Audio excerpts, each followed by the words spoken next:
what's up out there, everybody? David Cravens from the Relentless Hope Podcast. As you can see, we're not in our normal studio. We are in Vero Beach. We are out on the 99-1 mini tour over here. It's been awesome. We are at Evergreen Media. Got my boy Jesse on the controls over there. Yes, sir. They were nice enough to fit us in. Awesome place they got here. You guys, if you're in the area and you're looking at shooting a show or a podcast, this is the place. If I was here, this is the place I'd be at. To my right, you guys know who I got with me. You know, I don't get far without What's her. up, everybody? I got a beautiful Savage right there. She's been tearing it up. And we wanted to hop in here because we got some special guests, people that are dear to our heart. It's weird how you can meet somebody and meet people and then you just feel connected to them. You know they're your people. You know that you guys are like-minded, and you know that you all are out there trying to make a change, doing the same thing. So without further ado, we got Miss Samantha Maurice. Hi, guys. Thanks for having us. And we got Mr. George Lynch. What's up? Thanks for having us. My brother from another mother. Yes, sir. To give George some love here, man, we kind of connected, kind of through Andrew Marshall was kind of how Andrew and Shar, I love them. You know, we got to do shout out to them. And then we connected, and then I said, hey, man, you said, yeah, I got this. And then you started putting things together, man. And not everybody tries to help somebody like that. I don't care if they say they love Jesus or not. They don't always want to help you do it, or they don't have time. And so I just want to thank you, and I mean it, bro. Like, you've been awesome from day one. You went out and locked other dates in. So without you, we wouldn't even be over here doing this. Like I told you, man, you know, I always wanted to do that in the music industry. Yeah, we were talking. But I like crack cocaine a whole lot better. So. I got the same problem. I love music, but, you know, an 8-ball, and I went this way, and that's the same thing. And that's why I told George, we might be talking. George might be doing some booking for us. Because, as you guys probably know, and Jonna and I talk about this, sometimes it's hard to promote yourself, right? Because you know that you've changed your life. Like, I know that, you know, the Dave I was, nobody knows your secrets like you because it's you. Right. But you don't want to come across like, hey, you need Relentless Hope there because we're the best thing ever. And our story, you know, so it's, I could call people and say, hey, you need George and Samantha there. You need them there now. Yes. But it's hard to do it for yourself. And then when you get somebody who believes in you, you know what I mean, or sees your heart or what you're doing, it's easier for them to do it. You know what I mean? And so, like I said, I just want to thank you guys, you know, so much for having us. We started out at the recovery.church in Vero Beach. Right. The first night was, you know, Jonna's coming off surgery. So we were like, oh, man, it kind of got, it was supposed to be way before and it's supposed to be after, and she had to go do it. So we were like, are we going to cancel? You know, I'm like, oh, man, we've been building this up. And he was worried. I was like scared, and, you know, I had to make sure she was okay, but I won't let nobody down. And, you know, and so, you know, she's a savage. She's like, no, somebody needs us. We're heading there.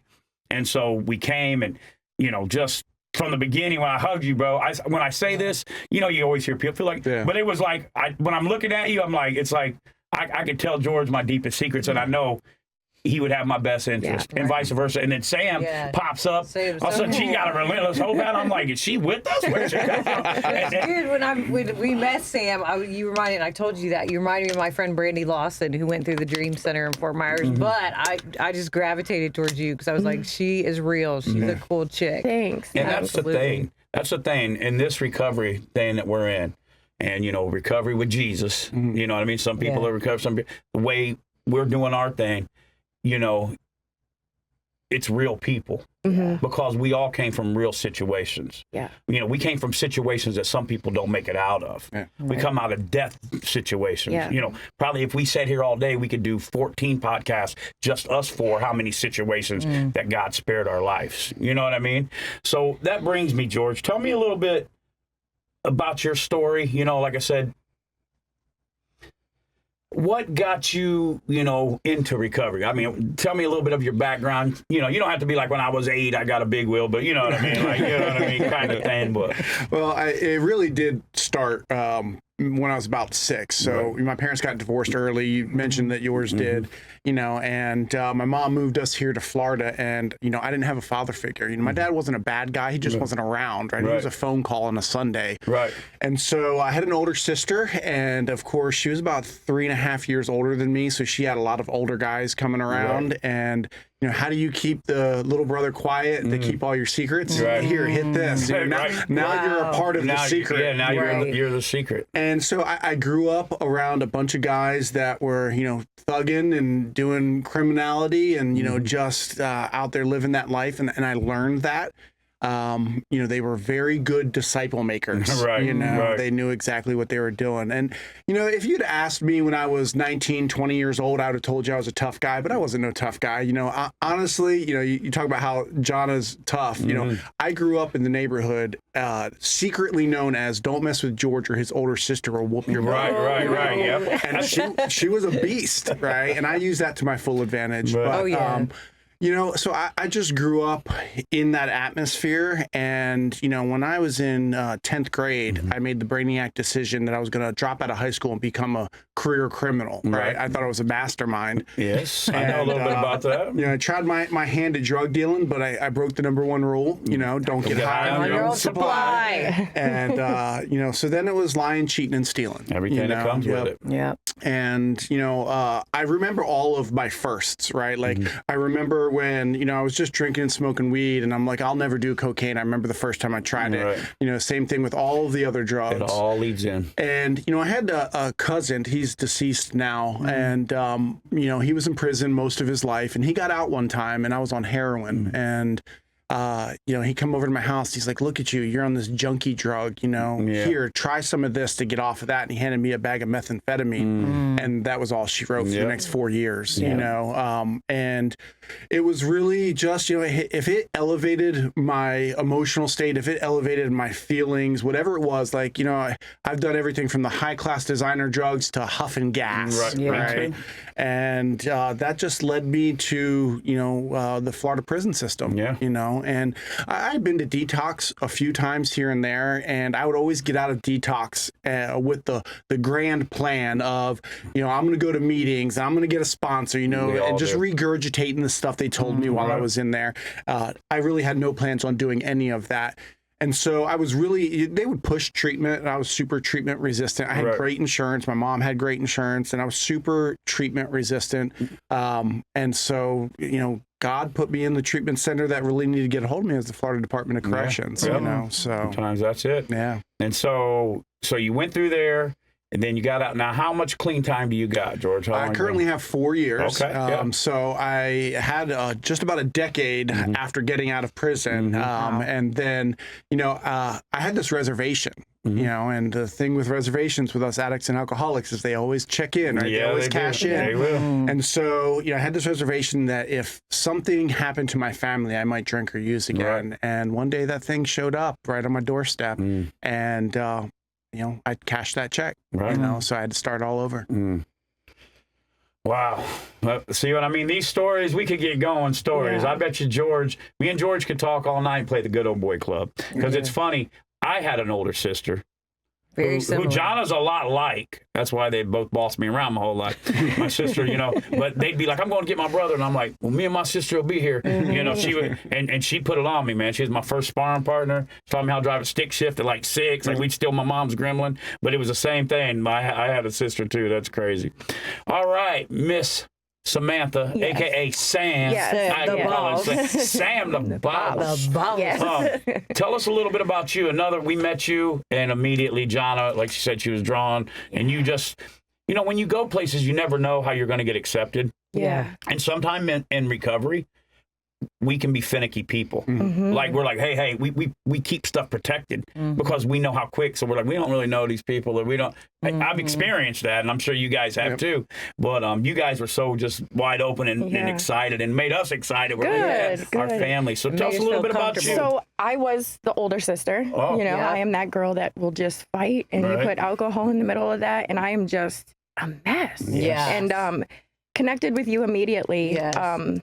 When you mentioned the husband and the wife team and the kids and blending families, my husband and I are going through that. So I'm the one with the kids, he doesn't. So it was just, women are just different. We don't connect. And there was something there. And I was like, okay, this is my heart. Yeah.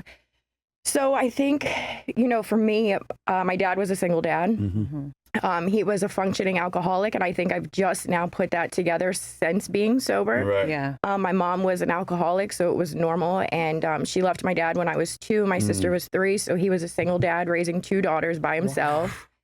We would go back and forth every other weekend to my mom's house, and just drinking and fighting and drinking and fighting. My mom would just beat the brakes off of her husband, and it was my normal. Yeah. You know, you just... Same thing.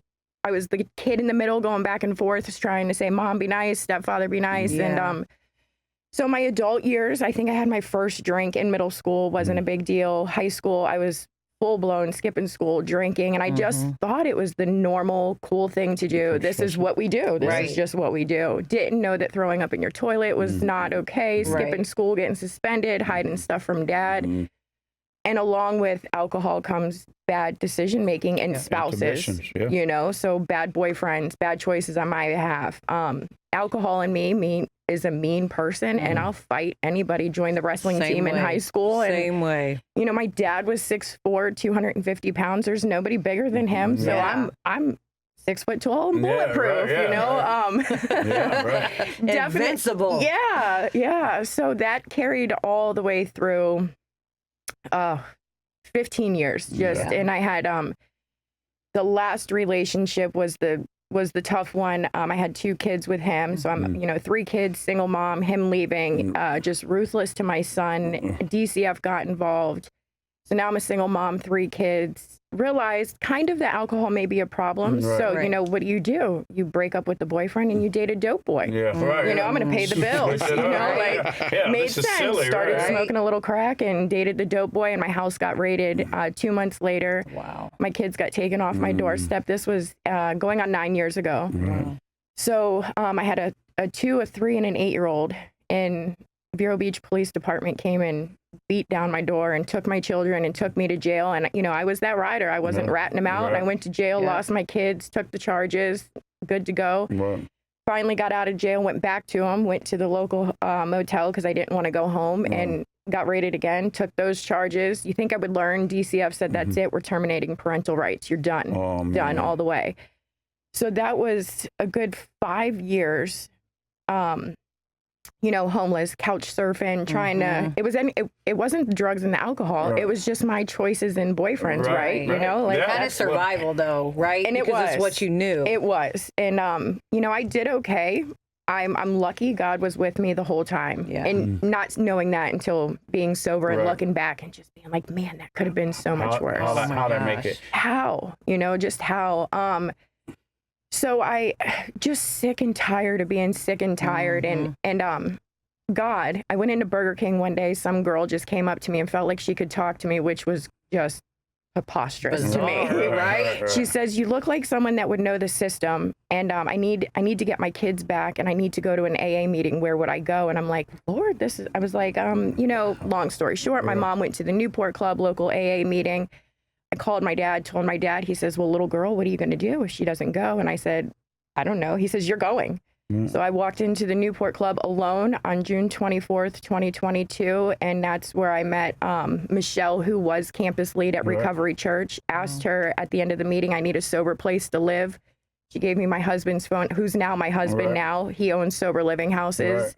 Awesome. And led me to church and a women's ministry, Breaking Chains Women's Ministry. And between recovery.church and the Breaking Chains Women's Ministry, I just had an army of people who were like me and not like me, but believed in this girl who was just That's awesome. broken, no self-worth. You know, the list just goes on. And it's so I just hit 3 years sober on the 24th. So awesome. And life has just changed. But I'll say a lot of it was Pastor George when they asked me to be campus lead. I'm like, there's no way. Do you know who I am? You know what I do. Isn't that what we do? And it goes back to what I was saying. Impostor syndrome. You said it. Impostor syndrome is big. Even, you know, coming here, you know, you know a little bit, like it was not just her surgery. There was a a bunch of things the last 2 weeks that every time I turned around, me and God was talking. And I'd love to tell you I was praying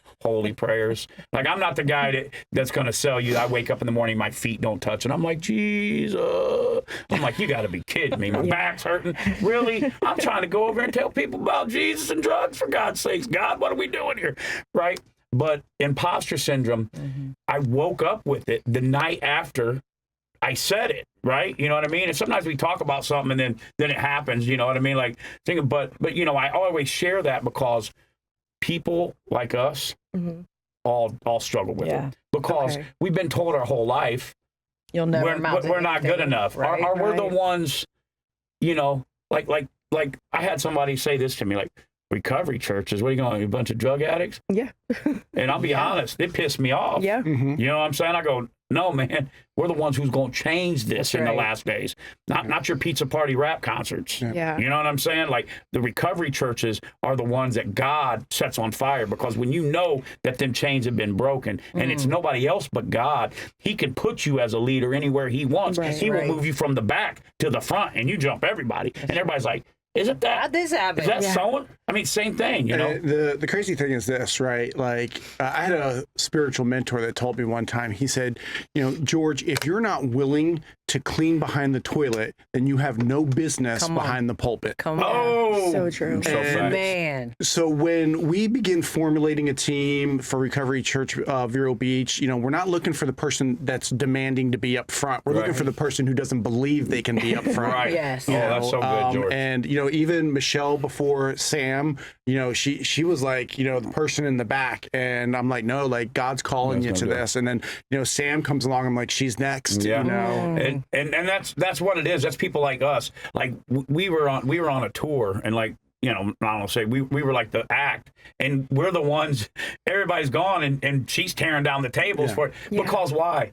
Because you want to grow, have a servant's heart. And that's what you're saying. I don't care if I hold, and I say this is something that I say, I don't care if I hold the microphone or plunge the toilet, as long as somebody's life gets changed. That's all I care about. Or I wouldn't drive, and, you know, and I said it too, people can't fathom what people like us do. Like, how much money do, you know, you're over there all the time, George, how much are you, like, you do that for free, or you do, like, because a lot of them haven't been where you've been.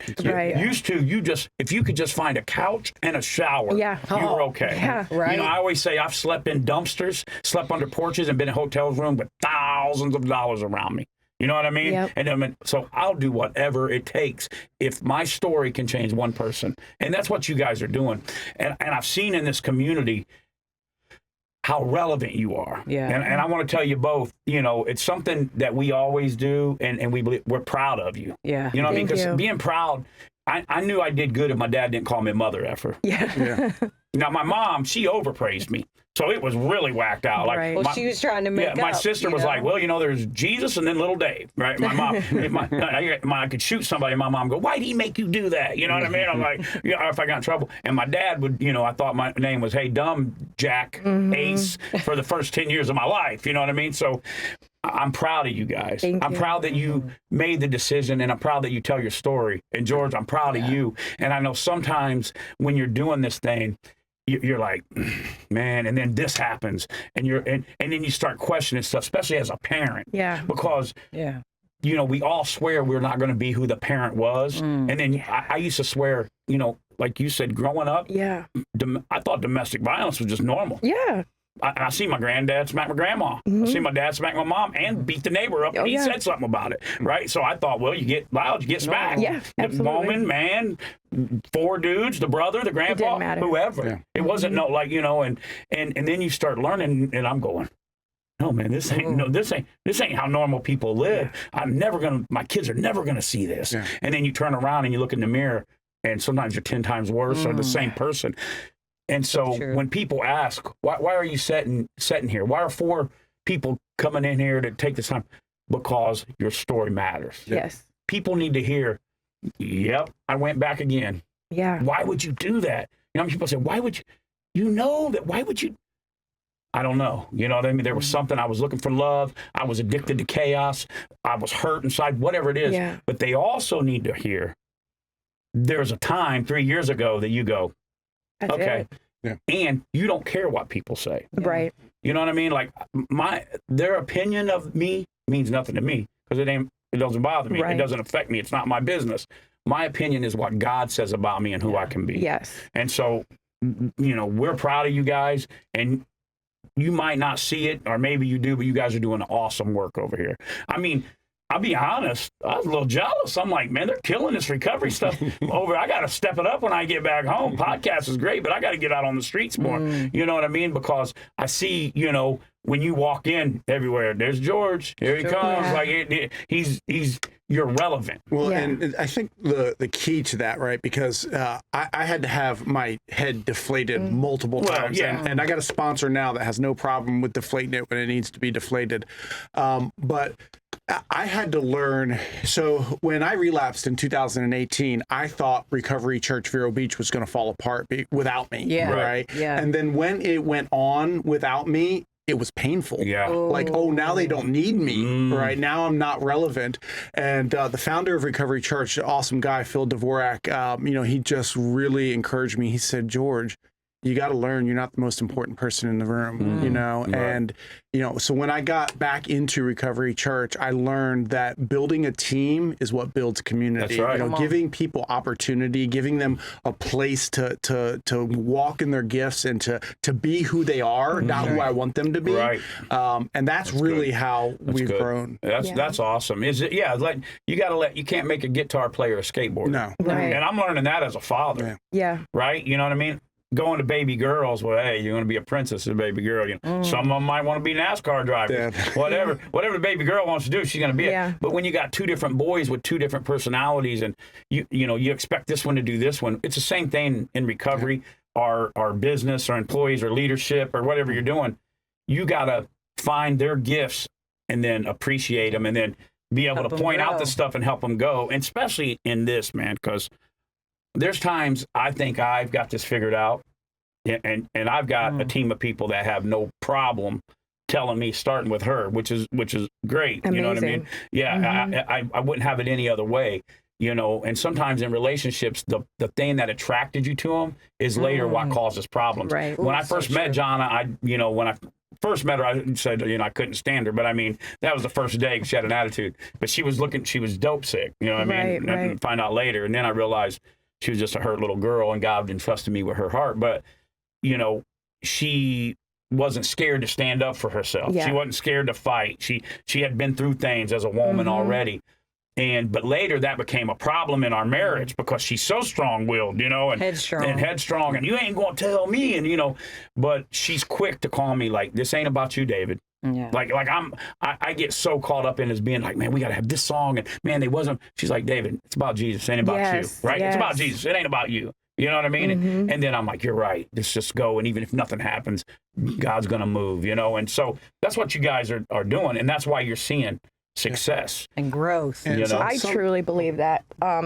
Miss Lori from my Breaking Chains Women's Ministry, she's always told me, Samantha, you'll go far if you just keep that godly heart. Yep. She says, if you love people the way that you love, they'll come. They'll just want to be around you. And when they asked me to be campus lead, they said, what do you want? What do you want in the church? And I was like, I don't know. I just want people to feel loved. Yeah. Like, I want you to come in the door. And when I came over to you, I just want you to know that we love you and we appreciate you. And you're somebody. Like, we see you. If nobody else sees you, I'll see you. I'll give you a hug. And it's so important because, as you said, those things that are weaknesses can be our strongholds. Yes. The strongholds can be our weaknesses, but they can benefit us too. Her telling you about yourself, like, we need to hear that. Yeah, you have to. But in a godly, heartly way. Yes. Yeah. With love. With right? love. Yes. Yeah. And that's the problem too, like getting it over if you're a man or a strong woman, is doing it in love. Yes. See, I'm learning that just because I'm right or I got something to say,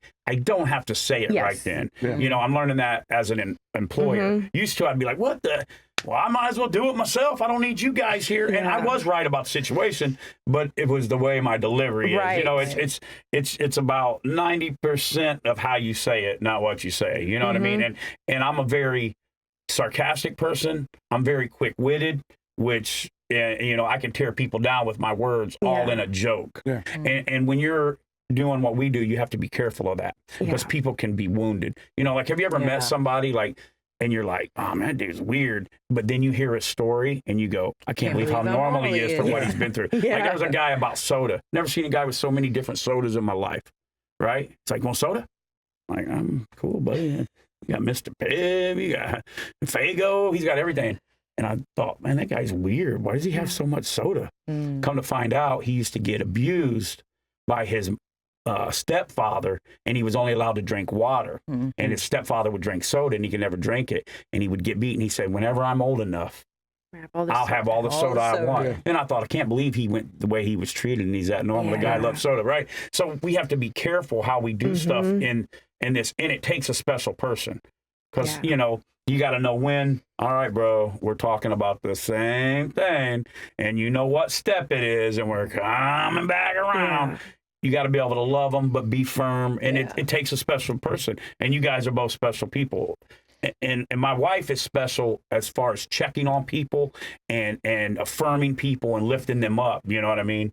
I think that, too, once you grab a hold of the grace and the mercy, you know, from our Heavenly Father, it's like then you get it. And you can spread that, you know, because we understand, and it's so important, just like you said, Sam, to love people where they're at and to show them, listen, Jesus loves you right where you are, you know, and we accept you, and what can we do to help you? And a lot of times people aren't used to that, you know, and at first they might reject you because they're like, what's the motive? You know, what's really going on? But when you keep showing them and you keep showing them and you keep putting that investment in them, they're like, wow. This is real. This is who Jesus is, right? And I think sometimes just because you're loving somebody through something don't mean you're condoning the behavior. And I think sometimes as Christians or people, you know, in recovery and what we're doing, people, you know, I've had people tell me, well, you just overlook everything. I go, no.